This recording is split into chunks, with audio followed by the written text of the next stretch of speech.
జనవరి 1 నుండి హోండా కార్ల ధరలు పెరగనున్నాయి. వెంటనే మీకు ఇష్టమైన హోండా కార్ని బుక్ చేసుకుని 1 లక్ష వరకు ఆదా పొందండి.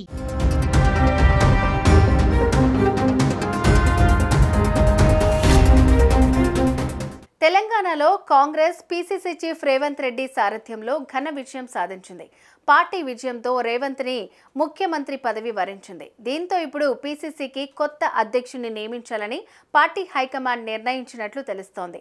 లోక్సభ ఎన్నికలకు జరగడానికి ముందే ఈ పదవిలో కొత్త వారిని కూర్చోబెట్టాలని పార్టీ పెద్దలు డిసైడ్ అయినట్లుగా కనిపిస్తోంది. లోక్సభ ఎన్నికల్లో అత్యధిక స్థానాలు సాధించే లక్ష్యంగా సామాజిక సమీకరణ ప్రకారం కొత్త అధ్యక్షుడిని నియమించాలని పార్టీ అధిష్టానం ఫిక్స్ అయిందట. దీనితో ఇప్పుడు తెలంగాణ కాంగ్రెస్ కి రాబోతున్న కొత్త బాస్ ఎవరనే దానిపై చర్చ మొదలైంది.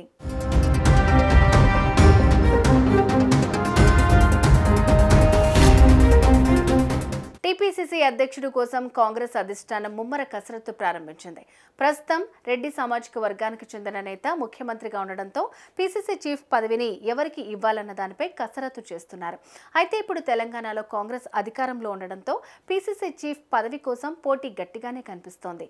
ఆశావాహులు కూడా పెద్ద ఎత్తున ప్రయత్నాలు ప్రారంభించారు.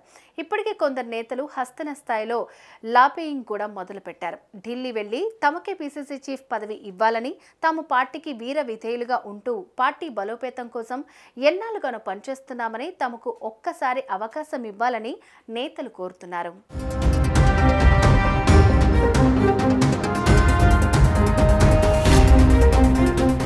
ముఖ్యమంత్రి హోదాలో రెడ్డి సామాజిక వర్గమైన రేవంత్, డిప్యూటీ సీఎం హోదాలో ఎస్సీ అయిన మల్లు బట్టి విక్రమార్కను కాంగ్రెస్ పెద్దలు నియమించారు. అయితే తొలుత బట్టి విక్రమార్క ముఖ్యమంత్రి పదవిని ఆశించారు. ఆయనకు ముఖ్యమంత్రి పదవి దక్కలేదు. కనీసం తనకు పీసీసీ చీఫ్ పదవిని ఇస్తే బాగుంటుందని ఆయన వర్గం చెబుతోంది. కర్ణాటక తరహాలో అక్కడ డిప్యూటీ సీఎం డీకే శివకుమార్ను పీసీసీ చీఫ్గా కొనసాగిస్తున్న విషయాన్ని వారు గుర్తు చేస్తున్నారు. అయితే హైకమాండ్ ఆలోచన మాత్రం ఇందుకు భిన్నంగా ఉన్నట్లు తెలుస్తోంది.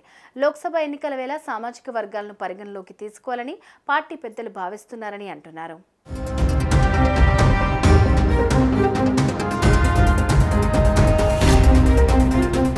పీసీసీ చీఫ్ పదవికి బీసీలను ఎంపిక చేసే అవకాశం ఉన్నట్లు కూడా బలంగా వార్తలు వినపడుతున్నాయి.